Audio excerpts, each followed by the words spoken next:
और पहली बड़ी खबर पर बात कर लेते हैं विस्तार से, जहां चुनाव अभी हुए नहीं, नतीजे जाहिर हैं कि नहीं आए होंगे, लेकिन अपनी योजना बंद किए जाने को लेकर मुख्यमंत्री शिवराज सिंह चौहान ने जनता को आगाह करना शुरू कर दिया है। आज मुख्यमंत्री शिवराज सिंह चौहान ने एक वीडियो जारी करके कहा कि मुझे पहले ही आशंका थी कांग्रेस लाडली बहनों के पैसे बंद कर देगी। इन्होंने तो अब लाडली बहना योजना बंद करने की भी तैयारी कर ली है। अपनी बात को आधार देने के लिए शिवराज ने दावा किया है कि कांग्रेस की तरफ से हो रहे ट्वीट का हवाला देते हुए उन्होंने कहा कि ट्वीट किए जा रहे हैं, मामा चुपके से पैसा डालेगा। हाँ, मैं पैसा डालूंगा। गौरतलब है कि कल कांग्रेस ने शिवराज के एक भाषण पर आपत्ति जताई थी, जिसमें उन्होंने कहा था कि मुझे पता था कि आचार संहिता लगने वाली है और इसीलिए मैंने 10 से पहले ही पैसे डाल दिए हैं और आगे भी चुपके से पैसे डाल दूंगा। लाडली बहना योजना को लेकर सियासत अब आचार संहिता लागू होने के बाद भी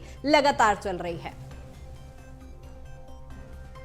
आपको बता दें कि लाडली बहना योजना को लेकर अब सियासत तेज हो गई है, जहां आचार संहिता के उल्लंघन को लेकर पूर्व मुख्यमंत्री दिग्विजय सिंह ने सीएम शिवराज सिंह चौहान पर आरोप लगाए हैं। उन्होंने कहा कि चुपके से पैसे डालने की आदत सीएम शिवराज सिंह चौहान की हो गई है। मामा चुपके से पैसे पहले विधायकों के जेब में डालते थे और अब लाडली बहना के जेब में डाल रहे हैं। योजना भी बंद करने की तैयारी कर दी, ऐसा लग रहा है मुझे। ट्वीट किए जा रहे हैं, मामा चुपके से पैसा डालेगा। हाँ, डालूंगा। ऑन गोइंग स्कीम है, कोई चलती हुई योजना बंद नहीं की जा सकती। लाडली बहना योजना 1,32,00,000 बहनों का भाग्य है, खुशहाली है, जिंदगी है। पैसे डलेंगे, आपको तकलीफ क्यों हो रही? तो पूर्व सीएम दिग्विजय सिंह के एक ट्वीट से ये पूरा मामला बढ़ा, जिस पर सीएम शिवराज सिंह चौहान ने पलटवार भी किया था। क्या कुछ उनका ट्वीट था पूर्व सीएम दिग्विजय सिंह का, वो भी जान लेते हैं। जब दिग्विजय सिंह ने ट्वीट किया कि सीएम शिवराज सिंह पर आचार संहिता का उल्लंघन का आरोप लगाया है और कांग्रेस ने चुनाव आयोग से कार्रवाई की मांग भी की। मामा की चुपके से पैसे डालने की आदत बन गई है। पहले भ्रष्ट विधायकों की जेब में पैसा डालकर मुख्यमंत्री बने, अब खुलेआम कह रहे हैं कि क्या ईसीआई इसे संज्ञान में लेगा। कांग्रेस ने ये एक सवाल भी खड़ा किया है। साथ ही एक और आरोप कांग्रेस के द्वारा लगाया गया सीएम शिवराज सिंह चौहान पर और ये लिखा कि इन्होंने दुबई में क्या क्या किया है उसकी भी जानकारी है। 2006 में मामा क्या था और अब क्या है, आप सब जान रहे हैं।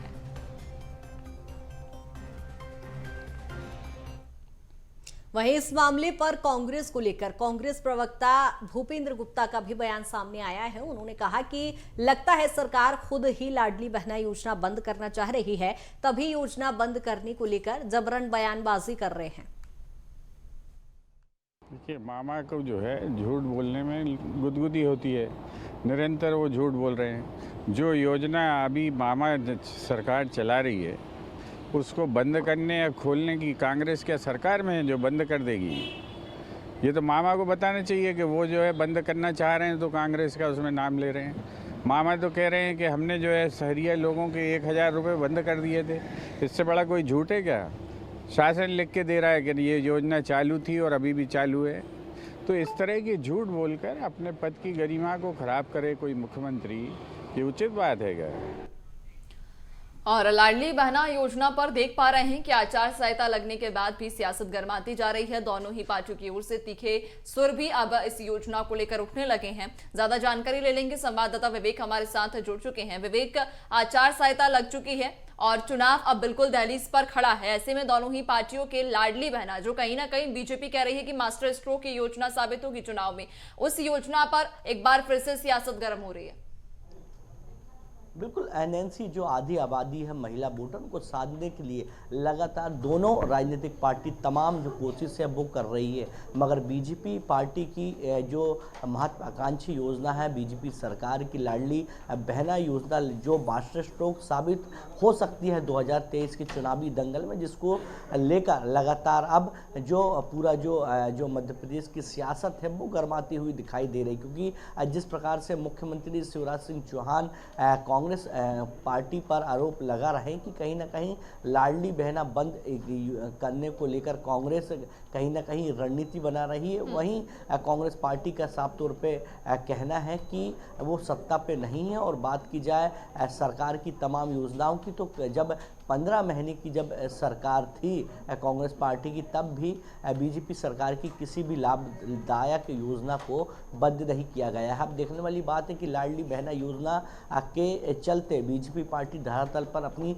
पकड़ मजबूत कर चुकी है और मध्य प्रदेश के चुनावी दंगल में खासतौर पर मध्य प्रदेश की महिलाओं को साधने के लिए मास्टर स्ट्रोक भी साबित हो सकती है, जिसको लेकर अब सियासत जो है वो अब तेज हो गई है। क्योंकि बीते दिन जिस प्रकार से पूर्व मुख्यमंत्री दिग्विजय सिंह ने सरकार के ऊपर सीधे सीधे आचार संहिता का उल्लंघन करने का आरोप लगाया था ट्विटर के माध्यम से, और साफ तौर पर कहा था कि सरकार आचार संहिता का उल्लंघन कर रही और लाडली बहना जैसी योजनाओं का बार बार बखान करके मध्य प्रदेश की महिला वोटर को कहीं ना कहीं जो साधने की कोशिश पर बीजेपी सरकार लगी है। वहीं अब देखने वाली बात है कि लाडली बहना योजना को एक बार फिर सियासत अब जो है वो गरमाती हुई दिखाई दे रही है। जी बिल्कुल, कहीं ना कहीं अब लाडली बहना योजना इस समय सियासी एक मुद्दा बन चुका है और अब देखने वाली बात होगी चुनाव में ये कितना गेम चेंजर साबित होगा और आखिर ये पूरा क्या कुछ मामला है वो भी आपको बताते चलते हैं। जहां आपको बता दें कि लाडली बहना को लेकर जहां पूर्व मुख्यमंत्री दिग्विजय सिंह सीएम शिवराज सिंह चौहान पर आचार संहिता के उल्लंघन के यहां पर आरोप लगा रहे हैं। आपको मामला बताते हैं जहां महिलाओं के सशक्तिकरण की सबसे बड़ी योजना लाडली बहन को लेकर अब सीएम शिवराज सिंह चौहान बीती शाम गोविंदपुरा विधानसभा क्षेत्र में विस्तार से वो जनसभा को संबोधित कर रहे थे। उन्होंने वहां उपस्थित महिलाओं से कहा कि इसकी राशि पहले 1000 रुपए की गई, अब 1250 रुपए की गई और इसे बढ़ाकर धीरे धीरे 3000 रुपए तक ले जाया जाएगा। उन्होंने ये भी कहा कि उन्हें पता था कि अक्टूबर में 10 तारीख के पहले आचार संहिता लग जाएगी और 10 तारीख लाडली बहना के खाते में राशि डालने के लिए नियत तारीख है और इसीलिए उन्होंने 4 अक्टूबर को ही बहनों के खाते में राशि डाल दी। उन्होंने ये भी कहा कि कांग्रेस इस पर बवाल करती है इसलिए उन्होंने ऐसा किया। इसके बाद सीएम शिवराज सिंह चौहान बोले कि नवंबर में आचार संहिता लगेगी लेकिन मैं चुपचाप लाडली बहना योजना की राशि खाते में डाल दूंगा। शिवराज का ये बयान आते ही बवाल मच गया और कांग्रेस ने इस मुद्दे को भुना लिया। अब थोड़े दिन पहले ही शिवराज ने कांग्रेस और कमलनाथ को ठगराज कहा था और अब बारी कांग्रेस की थी। और अब आइए सुनवाते हैं क्या कुछ सीएम शिवराज सिंह चौहान ने अपने भाषण के दौरान कहा था, वो भी आपको सुनवाते हैं। पूरी दुनिया सुन ले भैया, भाइयों तुम नाराज तो नहीं हो? अरे नाराज तो नहीं हो? अब मैंने बढ़ा के 1000 से कर दिया 1250 रुपया। इस बार पता लग गया था कि 10 के पहले आचार संहिता लग रही थी, मैंने 4 को ही डाल दिया। और अगली बार भी चुनाव में वैसे नहीं डालता हूँ क्योंकि आचार संहिता लगती ना, कांग्रेसी तो रोते ही रहते हैं कि क्या कर रहा है, ये क्या कर रहा है, शिकायत करते रहते हैं, तो चुपचाप डाल दूंगा, चिंता मत करना। और विवेक लगातार हमारे साथ बने हुए। विवेक, जिस तरह से हम देख रहे हैं सत्ता पक्ष के लिए लाडली बहना योजना गेम चेंजर है, लगातार हम देख रहे हैं, लेकिन अब कहीं ना कहीं घर बैठे बिठाए कांग्रेस को एक मुद्दा मिल गया, आचार संहिता उल्लंघन के आरोप सीएम शिवराज पर। बिल्कुल कृति का चुनावी समय है और मध्य प्रदेश पर आज आचार संहिता का जो बिगुल है वो बच चुका है। मगर जिस प्रकार से मुख्यमंत्री शिवराज सिंह चौहान का संबोधन राजधानी भोपाल के गोविंदपुरा विधानसभा सीट का जो लाडली बहना योजना की किस्त को लेकर सामने आया, उसके बाद से ही लगातार कांग्रेस के जो बड़े नेता है, पूर्व मुख्यमंत्री दिग्विजय सिंह की बात करें या कमलनाथ की बात करें या तमाम कांग्रेस के बड़े नेताओं की बात करें, तो लगातार उनके जो ट्वीट हैं वो लगातार सामने आ रहे हैं। और दिग्विजय सिंह ने सीधे सीधे आरोप भी लगाया कि आचार संहिता का जो बीजेपी सरकार है वो कहीं ना कहीं उल्लंघन करती हुई दिखाई दे रही है। अब देखने वाली बात है कि मुख्यमंत्री शिवराज सिंह चौहान का भी इस पूरे मामले को लेकर कृति का बयान आया, जहां पर मुख्यमंत्री कांग्रेस पार्टी पर आरोप लगाते हुए दिखाई दे रहा है। अब देखने वाली बात है कि बीजेपी की महत्वाकांक्षी योजना लाडली बहना योजना जो मास्टर स्ट्रोक के तौर पर देखी जा रही है, और